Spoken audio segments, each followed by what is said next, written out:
Hello everybody and welcome to Storm Reads, and today I'm going to be reviewing Came a Spider by Michael Hemmings.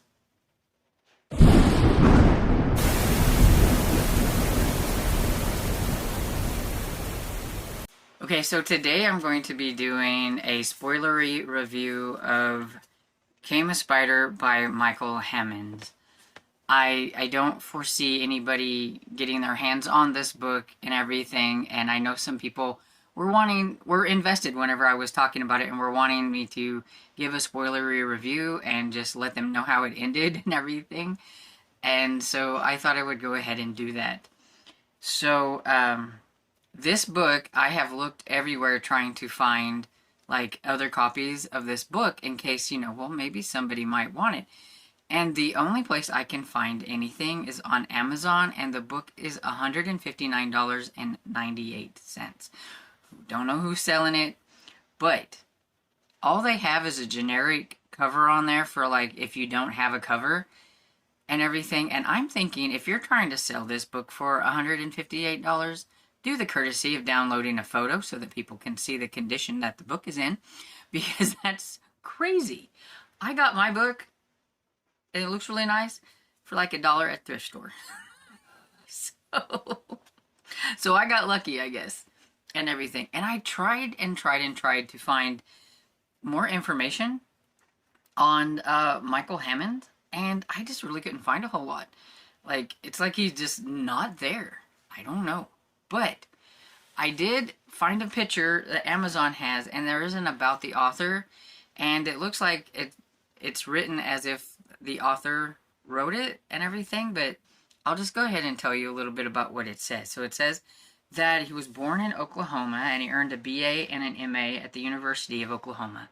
In addition to Oklahoma, he lived in California, Texas, Utah, Colorado, West Virginia, North Carolina, and Ohio. He's very traveled. He's traveled all over and everything, and it says that he worked as a cowhand, a wrangler, bodyguard, a roustabout, a model, and a truck driver. He was an artist in residence in Oklahoma. For 21 years, he taught English and journalism at Everett University. It says he lives in North Carolina with his wife, and she is an artist and did a cover of, it said did the cover and the photo of his latest book, which I don't know what that would have been at the time, because, I'm pretty sure that was from a long time ago, since this book is from, what is it, 1989? Yeah, 1989. And this is a charter novel, in case anybody wants to know, because I've never heard of charter novels until this book. That is all I can find about him. All of his books, I think he has 7 or 8 books that he sold. And, like, there, you can hardly find any of them. Like, none of them really give a price. And most of them have generic covers or no covers. But he had, like, let's see, 1, 2, 3, 4, 5, 6. It has him as 7. It looks like he might have did some Western type books, or maybe some like Western adventure type. We have Gathering of the Wolves, One to Ride the River With, Among the Hunted, Incidents on the Way to a Killing, OPEC Operative, and then Edge of Fear, along with this book and everything. So, yeah, he didn't write a whole lot, but I like really enjoyed this book, and I would like to find his other books to read, but I have a feeling that that's going to be something super hard to do. I'm not going to pay $158 for a book. That's crazy. I can't believe that the seller is wanting that much for the book. Even if it was in pristine condition. I mean, this is not like a prolific author. It's not like a super popular author. It's not anything like that. So I don't really understand why anybody would be trying to ask for that kind of price. Yes, it looks like it's hard to find, because when I looked on all these other places, I couldn't find anything like thrift books, Abe books, any of that. I couldn't find anything. but that doesn't mean that I would be willing to pay $158 for it. Anyway, to the story. So, Kama Spider basically has about 6 or 7 actual characters that you get a little bit of information about and everything. We have Molly, who we find out is actually named Allie, but she changed her name because she had a one-night stand pretty much with this guy that she met at a bar, and all of a sudden, because they slept together, he thinks that they were going to be together, and he obsesses over her, and she's like, whoa, wait, it was, a mistake, and all that stuff. He's very scary, but she can't seem to shake him. She can't get away from him. And even going to the police didn't work because they're like, there's really nothing we can do unless he, tries something and everything. Just because he's calling you and showing up and bothering you, there's not a whole lot we can do. And she knows that, like, one of her friends, a guy who told her that about this guy and what was going on and everything, and that guy told her that he thought that he was pretty dangerous and that she should probably try to do something, and get away from him, and to, like, tell him that she doesn't want to see him, ends up dead, and she's pretty sure that this guy had been the one that did it. And then, from there, she's really, really scared of this guy and everything. And then the guy is Cable, and you find out he's like very powerful guy because he is everywhere. He knows everybody. He seems to be able to find any kind of information about you.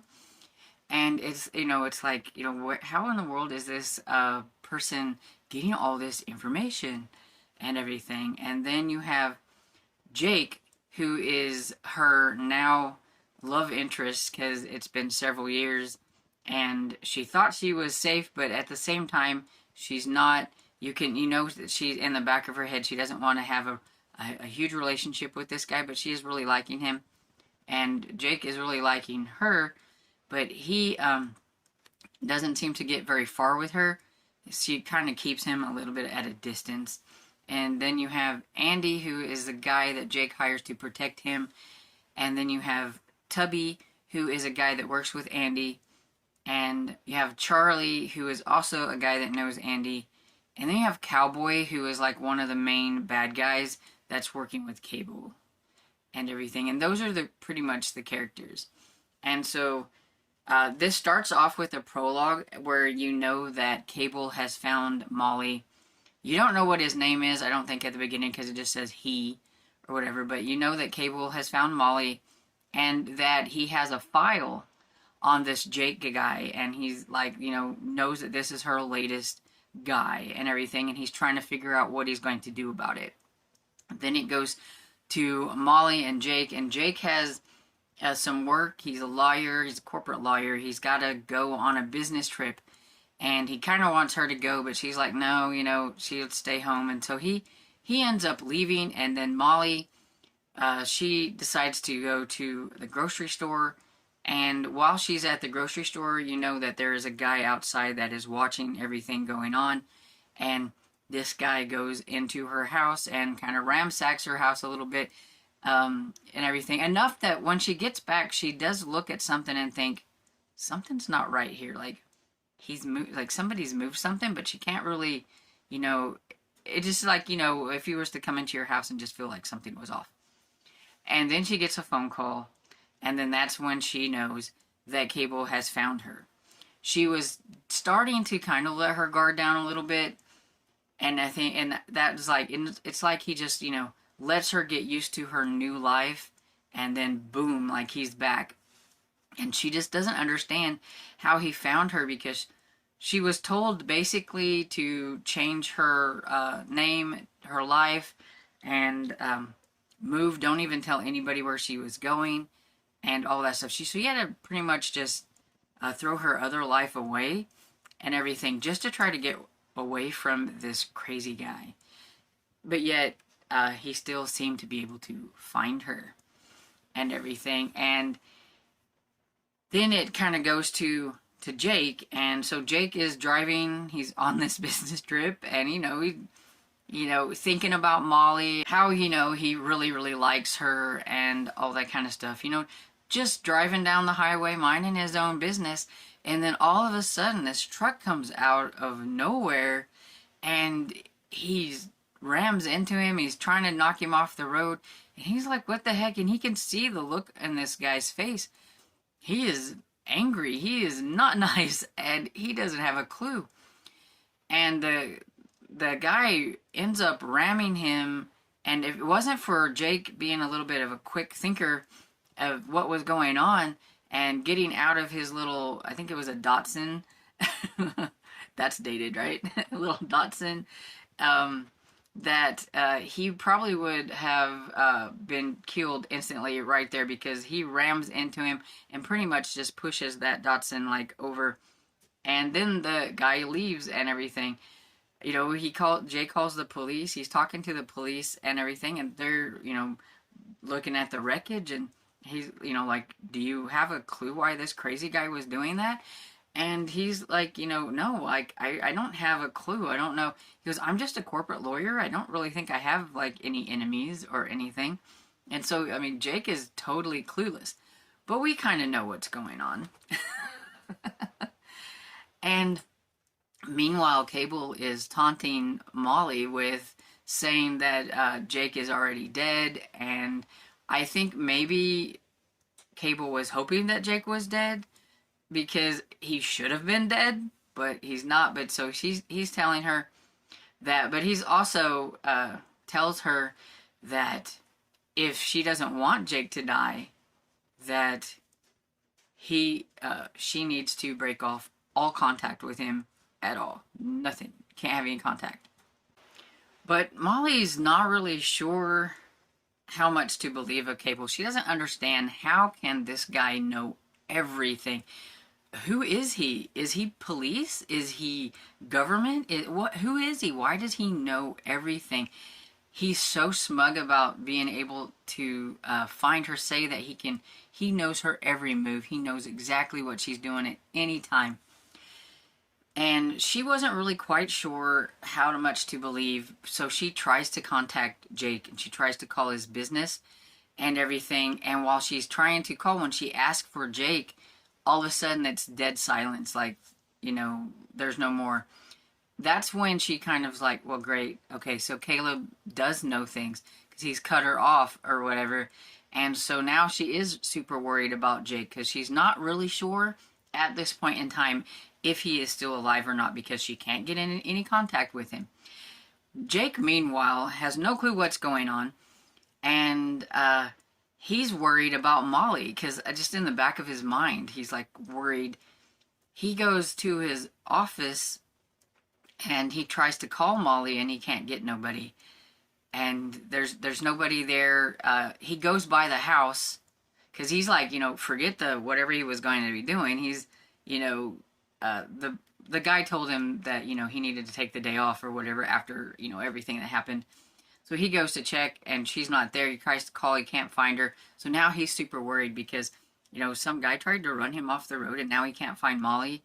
How does this connect or whatever? He doesn't have a clue.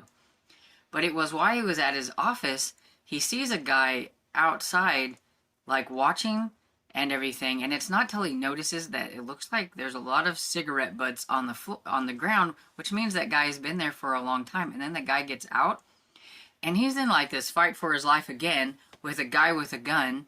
And this guy, you find out, is like a hitman, but he ends up taking care of him. Jake gets the upper hand on him. He gets some scalding coffee, and Jake, he's got a good mind. He has no clue what's going on, but he definitely has a survival mode, and he ends up killing this guy. And it's there that he's like, okay, something's going on. Why? But he still has no clue why somebody wants to kill him. But it's at this point where he's decided to hire Andy. And Andy is a big guy, and he knows how to protect people. You can definitely tell that he must have done something And it was a little bit, I don't know, convenient that it seems like everybody worked for this agency at one point in time, because Andy and then the guy that he gets to work with him named Tubby, and the whole thing is like you never know what Tubby's name is, but I'm getting the fact that Tubby is not really Tubby, like he's like muscular and like strong, and they're like, did you ever want to know why his name was Tubby? And he's like, no, I never asked, or whatever. And so, but you have him, and you find out, like, I mean, he worked with Andy and then worked for the agency. Whenever they find out more about Cable and like who he is, they're very scared because he works for the agency and he has all these higher ups, and somehow he is high enough up that he can order all these goons and he just knows everything. And there was a point when Andy thought about letting Jake just fight for himself because, you know, they're in some dangerous territory and not even knowing why. That's like for the most of the story, they don't even really know why that Jake is in danger.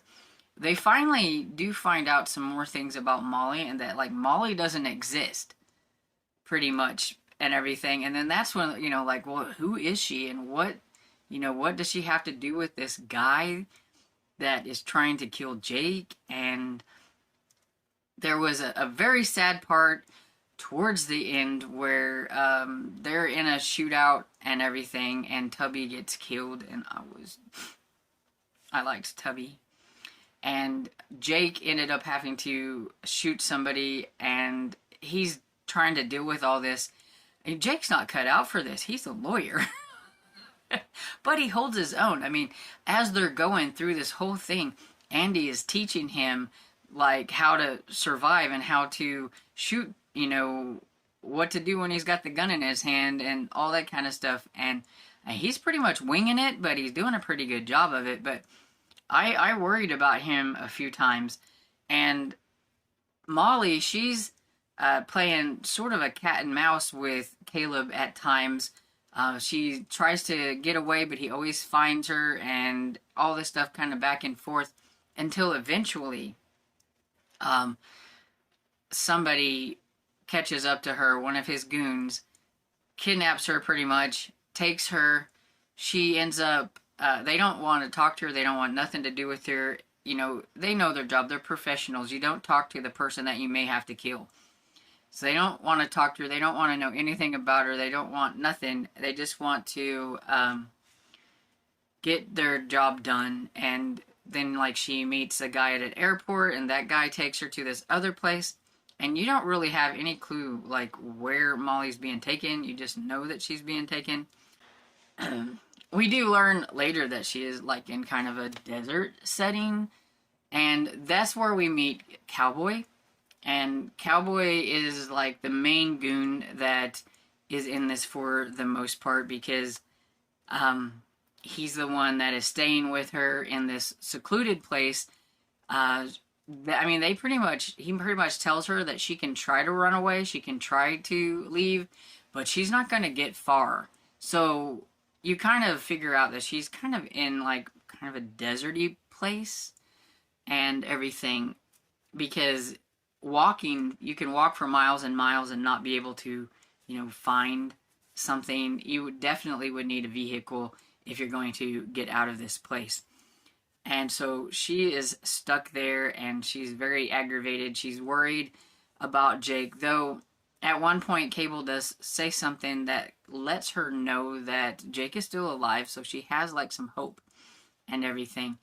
But you've got Cable, who is very demented, very messed up, and you get some pieces of him at points where like, he was abused, I think, whenever he was younger. Like, there's some sexual things going on, because you get, like, these weird sections that it's like, this is, you know, kind of, so you're just figuring that he's remembering back to, like, his, like, childhood or whatever, and some of the things that's made him why he is what he is, or whatever.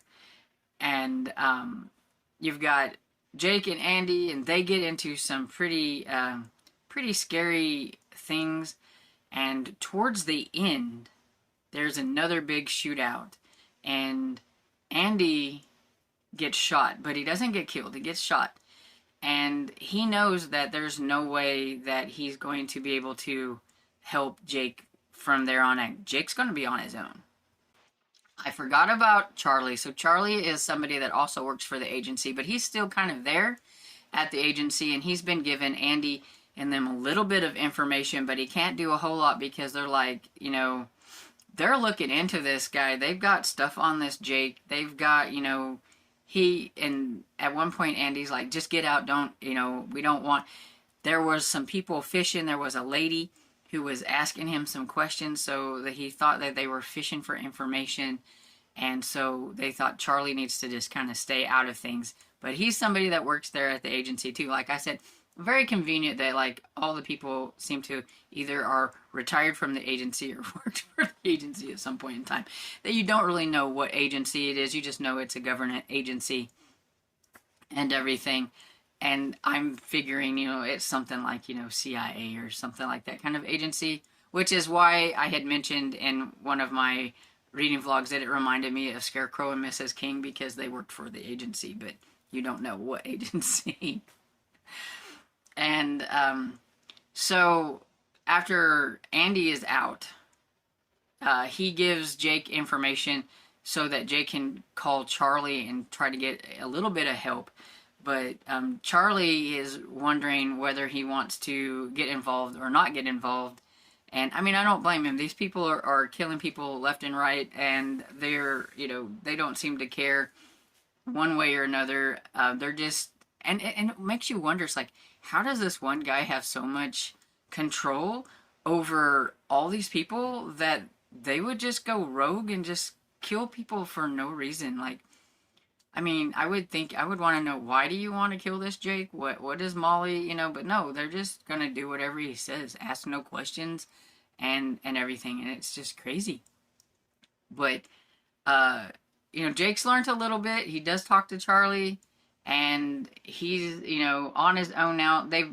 There was a point, I forgot, so back up. They find out that the one way to look into Molly is to go back into her past. She was a photographer. Jake's trying to think, and he's realizing he doesn't really know a whole lot about Molly. So, but she was a photographer. So, like, he goes to New Orleans while Andy goes to, I think, Arizona or something like that. Because there's two places that she's been trying to piece together some things. And that's where they do find some information out about Cable and everything. And they finally ferret out enough information to find out who the guy actually is. And that he works for, he's like the director of communications for this agency place. Hence, Cable. He goes by John Cable. So they know that that's definitely not his name, but that makes sense because he's the director of like communications, and so Cable. So I thought that was kind of funny. Anyway, so yeah. Molly, meanwhile, she's trying to figure out how to get away. She goes for walks every day, and the guy doesn't seem, Cowboy doesn't seem to care that she's going for this walk and everything, because he's like, well, she's never going to get out of here. But Molly's a bit smarter than he thinks. So she's kind of walking the perimeter, trying to get a lay of the land, trying to see how far she can go and what all is out there and everything, and getting back in time. You know, that Cable won't come after her, not Cable, but Cowboy won't come after her and everything. And then one day she asked for 2 sandwiches instead of just one, said she's like super hungry because she's been walking. And what she does is she saves one of the sandwiches and some water and everything, and she's going to try to get away. So she takes off, and she's got the sandwich in the water. And it's desert, and she doesn't know how far she can get on what she has, but she's going to try. And she does get pretty far away, and then she hears Cowboy is coming after her. So he has realized that she ain't coming back tonight. So he's in Bronco trying to get her out there, and he's taunting her and throwing rocks at her, like letting her know that he knows kind of where she's at or whatever it is, but he's not quite exactly sure. But keeps telling there's nowhere that she can go. There's nothing out here that she needs to just come back and get in the the Bronco and all that stuff. Meanwhile, she's pretty smart, and even though he's shooting at her with a rifle and she's scared to death, she eventually gets around to, he's on this one side and she sneaks around to where the Bronco is, and he happened to left the keys in the Bronco. So she takes off in the Bronco and surprises the cowboy. So he runs back and gets a motorcycle while she's in the Bronco, and he's still chasing after her. But let me tell you, Mr. Cowboy, he comes to a nasty end.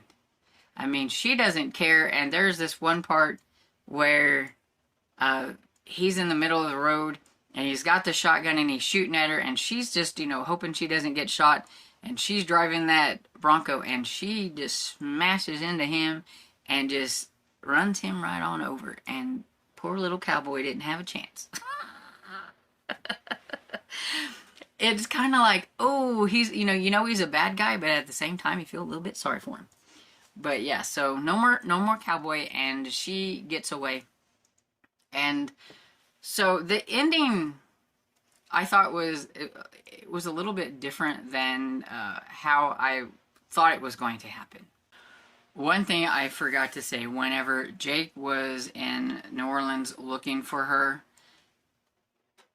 he has a scuzzy man moment that I was like, really, I was liking you, and then you had to go and be stupid, and there's a woman, and he ends up having a one-night stand with this woman, and it's like, really, why did this have to be in here at all? I mean, it was just kind of a weird thing.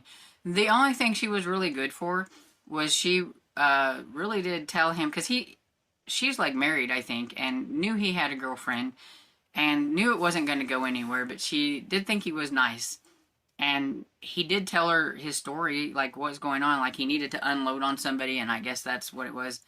And she's like, you need to think, where would she go? Where is some place that you guys really, really liked, that you guys talked about, that you got, made him really think about things. So therefore, he ends up in Cozumel and everything, because he thinks that this is going to be the place, because they had talked about going to Cozumel and all that stuff, which it is. It's where they end up meeting on the beach there and everything, and they know they're never going to get away from this cable guy unless they do something about it. They are on their own. They've got Charlie working with them a little bit, but they don't really want him involved too much because of everything that's going on. And they know the only thing they can do is kill this guy. If they don't kill the guy, they're never going to have peace. He's always going to be chasing them.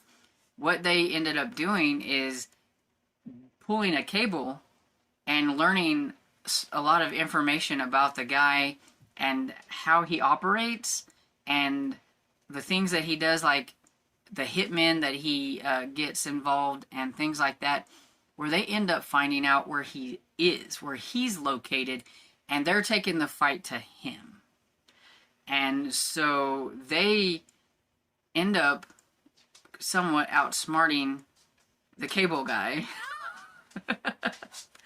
They end up outsmarting Cable, and eventually they do end up killing him and everything. But there's a lot more to it, but my mind's a little fuzzy on how it actually went down. But I know it took Charlie helping them find out some information. Jake pretended to be a hitman and was the guy that he called because he wanted. Once Cable found out what happened with Cowboy and that Molly was gone, he's so mad, and so he's wanting somebody to do something to Molly, and so he's gonna hire the hitman. He ends up hiring Jake, which because of that, they can kind of pinpoint where he is, and he goes for a run every morning. Like, they were watching him, watching what he'd done and everything, so they were gonna get him in like the park or whatever. Kind of backfires. I believe Jake got shot. Yeah, I think he got shot, but it wasn't altering, but he did get shot, but he was about to get killed, and Molly's the one actually had to take down Cable and everything, and that way they could live happily ever after on the beaches of Cozumel. But yeah, so they end up together, and I believe it was they took their vacation, or they were in Cozumel, I think, or the Caribbean, yeah, or Jamaica.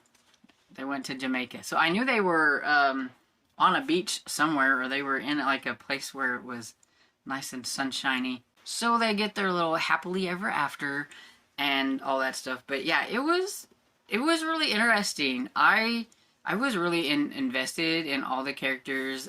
You had the character that gets killed, and you feel bad, even though you don't really know a lot about this guy. I mean, but he is trying to help, and so it was kind of sad. And you kind of feel bad for Cowboy. I mean, he was just doing his job, but I mean, the way he died, it was like, oh, that was gruesome. And and you're really rooting for Jake and Molly to get this Cable, because he was such a horrible person. He was a horrible character. But, for 1989 suspense novel, I was really invested in it. I really, really enjoyed it. I would really like to try some of this author's other books. I just don't know if I will ever find any, but I will be looking for them and seeing if I can find them somewhere for a reasonable price. I'm not going to pay a lot of money for a book.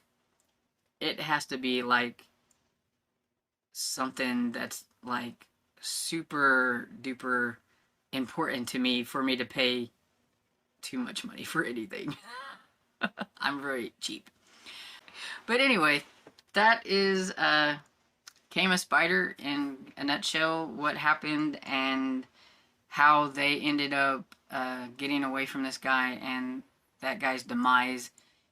Sometimes you think you are so much smarter than everybody else, but somebody comes by and gets smarter than you, I guess. The Came a Spider part comes from Cable saying, you remember that nursery rhyme or whatever, the Little Miss Muffet, Little Miss Muffet sat on her tuffet, eating her curds and whey. Along came a spider, sat down beside her. So that's where the Came a Spider came from. So there you have it. Came a Spider by Michael Hammonds in a nutshell. Hopefully I told you everything you wanted to know, and that you got the figure out what happened at the end, and that you enjoyed my rambling, because I'm pretty sure I wasn't very cohesive. I never am, but maybe in some of that rambling you got what you needed and figured out, how it ended anyway. So I hope you enjoyed this video, and if you did, please give it a thumbs up and subscribe, and I will see you all in the next video. Bye!